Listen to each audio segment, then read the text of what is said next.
My name is Alex, and I worked as a night security guard at the local museum in my city for about 6 months. The job was pretty simple. Walk around the museum, check the cameras, and make sure no one is messing with the exhibits. The museum was filled with all sorts of artifacts, from ancient Egyptian mummies to medieval swords. I thought that it was a fascinating place to work. One night, though, things got a lot spookier than I anticipated. It started like any other shift. I clocked in at 10 p.m., grabbed my flashlight and radio, and began my rounds. The museum was silent except for the hum of the air conditioning and the soft buzz of the lights. I walked through the darkened halls, shining my flashlight on the exhibits as I went. A little after midnight, I was walking past the Egyptian exhibit when I saw something that made me stop in my tracks. There was a man standing at the end of the corridor, staring at one of the mummies. He was tall and thin, wearing a long dark coat. His face was pale, and his eyes were dark and hollow. "Hey," I called out. "The museum is closed. You're not supposed to be here." The man didn't move. He just stood there staring at the mummy. I started to walk towards him, but when I got about halfway down the corridor, he disappeared. One moment he was there, and the next he was gone. I just couldn't believe that the man had just disappeared, so I quickly checked the cameras. But there was no sign of the man. I told myself it was just my imagination playing tricks on me and went ahead and continued my rounds. A few hours later, I was in the medieval exhibit when I saw the man again. This time, he was standing in front of a suit of armor, his back to me. I approached him slowly, my heart pounding in my chest. "Sir, you need to leave," I said, trying to keep my voice steady. The man turned around and I saw his face up close. His eyes were completely black, and his skin was ashen. He opened his mouth to speak, but no sound came out. Instead, he just stared at me with those dark, empty eyes. I took a step back, feeling a surge of fear. Before I could react, the man vanished into thin air. I stood there frozen in place, trying to make sense of what I had just seen. It wasn't possible. People don't just disappear. I decided to check the security footage again. As I rewound the tape, I saw something that made my blood run cold. There was no man in the footage at all. It was just me, standing there, talking to thin air. I tried to shake off the fear and continued my rounds, but I couldn't stop thinking about what had happened twice now. Who was he? As the night went on, I started to notice other strange things. The temperature would suddenly drop in certain areas, and I would feel a cold breeze even though all the windows were closed. I heard whispers that seemed to come from nowhere, and shadows moved in the corners of my vision. By the time my shift ended, I was thoroughly spooked. I went home and tried to get some sleep, but the image of the man's dark, hollow eyes haunted me. The next night, I was back at the museum trying to put the previous night's events out of my mind. As I walked through the halls, I kept expecting to see the man again, but everything seemed normal. I was starting to relax when I heard a faint tapping sound coming from the basement. I made my way down the narrow stairs, my flashlight flickering as I went. The basement was filled with old crates and forgotten artifacts, and the air was thick with dust. The tapping grew louder as I approached an old wooden door at the far end of the room. I hesitated for a moment before pushing the door open. Inside, the room was pitch black. I shone my flashlight around, but couldn't see anything out of the ordinary.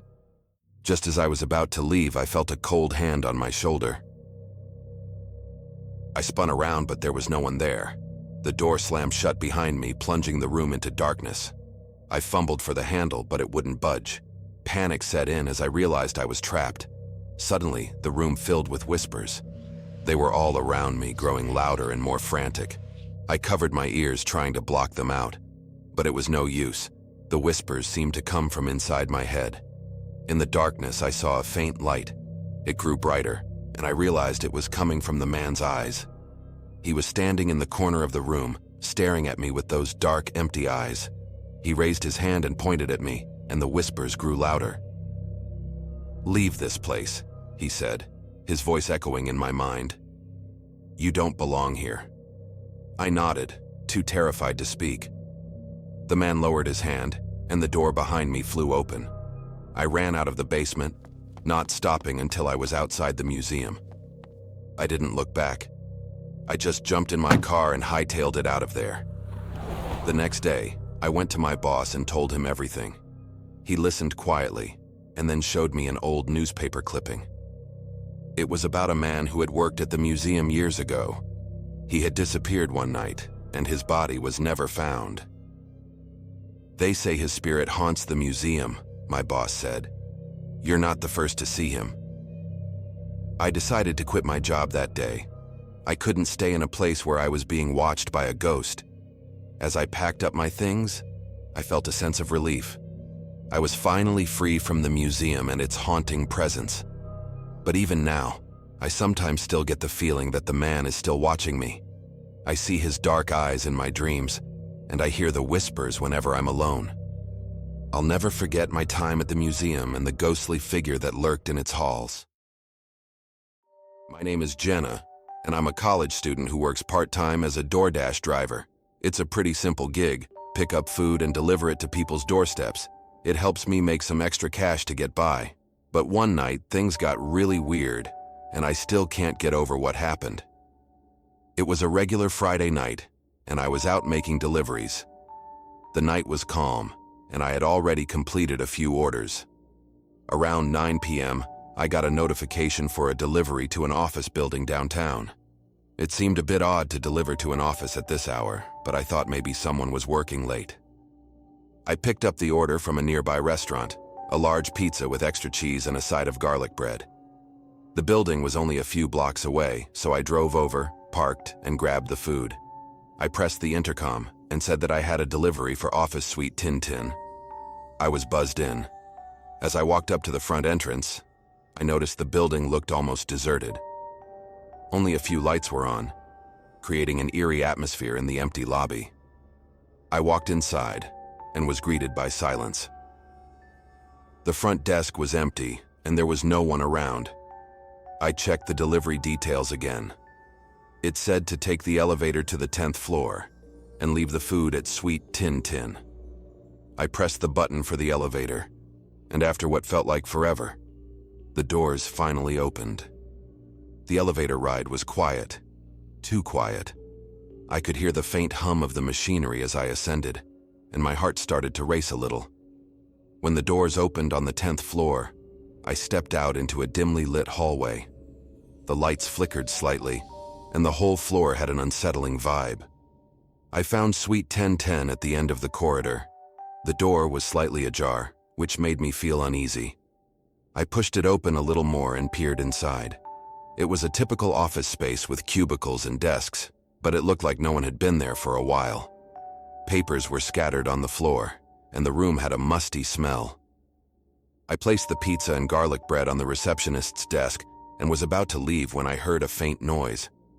It sounded like footsteps, but they were slow and deliberate. I froze, listening carefully. The sound was coming from somewhere deeper within the office. "Hello?" I called out, my voice trembling slightly. "Your food is here."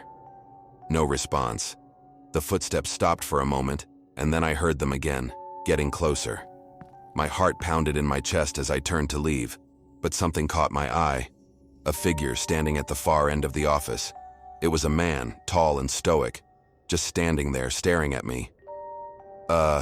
Your food is here," I repeated, trying to sound calm. The man didn't move or say anything. He just kept staring. Inside, I was freaking out but tried to remain calm. I quickly turned and walked back toward the elevator, my footsteps echoing in the empty hallway. When I reached the elevator, I pressed the button repeatedly, willing the doors to open faster. Just as the doors opened, I glanced back and saw the man standing in the hallway now, closer than before. I jumped into the elevator, frantically pressing the button for the ground floor. The doors closed slowly, and I saw the man's expressionless face until the very last moment. The ride down felt like an eternity, but when the doors finally opened, I bolted out of the building and ran to my car.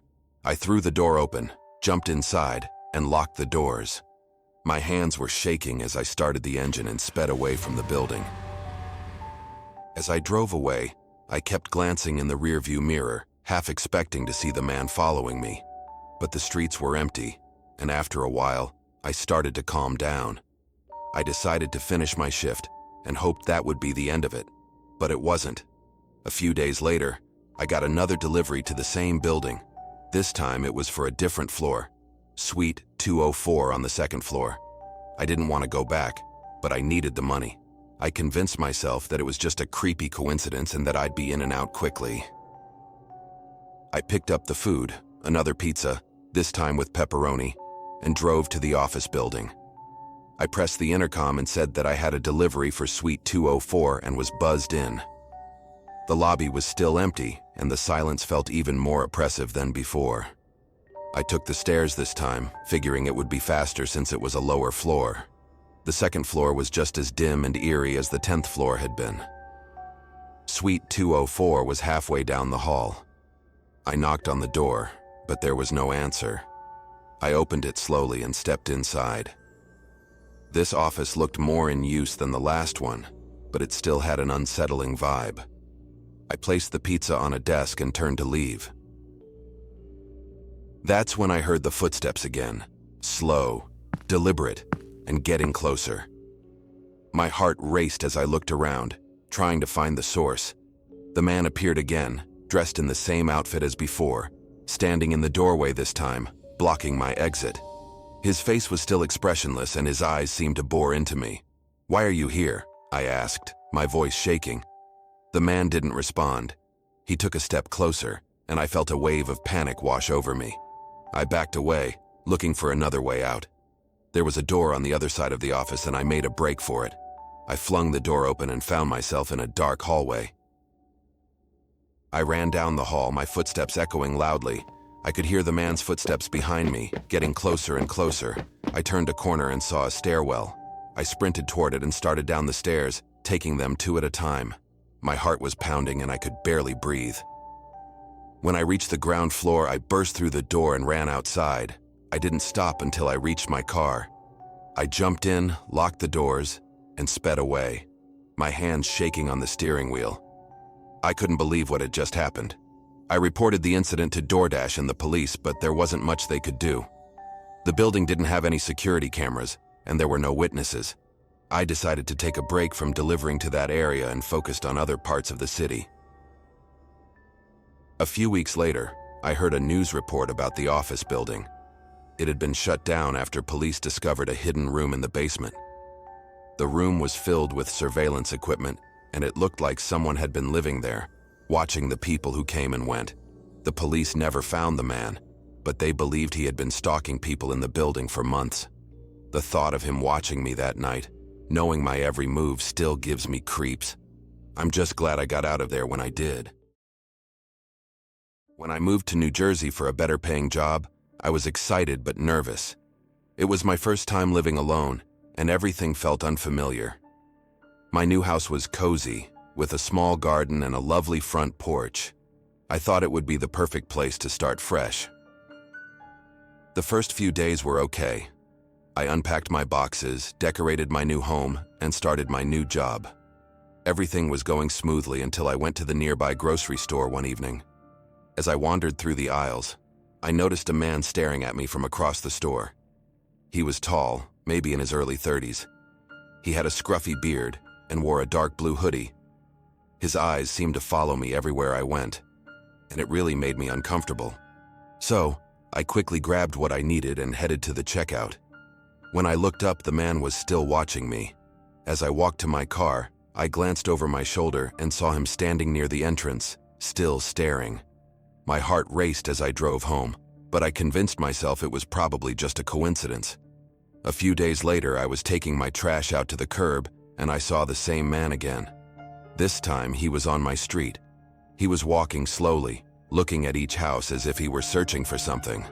When he saw me, he paused and stared. His look really creeped me out, and I hurried back inside, quickly locking the door behind me. That night, I couldn't sleep. Every creak and groan of the house made me jump. I told myself it was just the house settling. But deep down, I felt something was wrong. The next day, I decided to buy a security system. The thought of being watched in my own home was too much to bear. The installation of the security system gave me some peace of mind. I went about my daily routine, trying to put the creepy encounters out of my mind. But the feeling of being watched never left me. Every time I went to the grocery store or walked down my street, I looked over my shoulder, half expecting to see the man again. All was good for a while. Until one evening, as I was making dinner, I heard a strange noise outside. It sounded like someone walking on gravel. My heart pounded as I checked the security cameras. There he was, the same man, standing at the edge of my garden, staring at my house. I froze, unsure of what to do. He stood there for a few minutes before walking away. I called the police, reported the incident, and showed them the footage, but they said there wasn't much they could do unless he actually tried to break in. I felt frustrated and helpless. The feeling of being watched grew stronger, and I became paranoid, checking the cameras constantly. A week later, I came home from work to find my front door slightly open. I knew that I had locked it behind me when I left early that morning. I held my breath as I slowly pushed the door open, calling out, "Hello? Is anyone there?" Silence. I stepped inside and looked around. Nothing seemed out of place. I checked every room, closet, and even the basement, but I couldn't shake the feeling that someone had been there. That night, I slept with a kitchen knife under my pillow. Every sound made me jump and I barely got any sleep. The next day I asked my neighbor if they had seen anything unusual, but they hadn't. I felt like I was losing my mind. Just when things seemed to get back to normal, I was jolted awake by the sound of my security alarm. My heart raced as I grabbed the knife and crept downstairs. The alarm was blaring, and the back door was wide open. I checked the cameras, but they had been disabled. Whoever had broken in knew what they were doing. I ran out of the front door and onto the sidewalk and called the police, my hands shaking. They arrived quickly and searched the house, but again found no one. They told me to stay with a friend for the night, but I knew no one in the area. I felt trapped and terrified. The next day, I called a locksmith and had him install stronger locks on all of the doors. I also got a guard dog. The feeling of being watched along with the 2 break-ins was overwhelming, and I couldn't take it anymore. As my new locks were being installed, I saw the man again, standing at the end of my street watching me. I felt the hairs on the back of my neck stand up in horror. Later on, I heard footsteps outside my window. I grabbed the knife and my phone, ready to call the police. The footsteps grew louder, and then there was a tapping on the window. I mustered all my courage and pulled back the curtain. No one was there. I felt like I was going insane. The next few days were a blur of fear and paranoia. I barely slept, and every noise made me jump. One evening, as I was getting ready for bed, I heard a crash downstairs. I grabbed the knife and slowly made my way down. The front door was wide open, and the man was standing in my living room.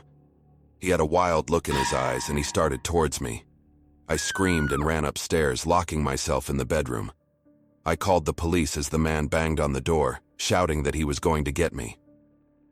The police arrived quickly and arrested the man. They found out he had been stalking me since I moved in, planning to break in and harm me. I felt a mix of relief and terror. I couldn't believe how close I had come to being hurt. As the police took the man away, one of the officers handed me a small notebook they had found on him. It was filled with notes and drawings of my house, detailing my every move. I felt sick to my stomach. The police assured me that the man would be locked up for a long time, but I just couldn't shake the fear. I installed more security measures and tried to move on, but the memory of that night haunted me. Weeks later, as I was unpacking some boxes, I found an old comforter on the floor and a photo album in the attic. I figured they'd been left behind by the previous owners.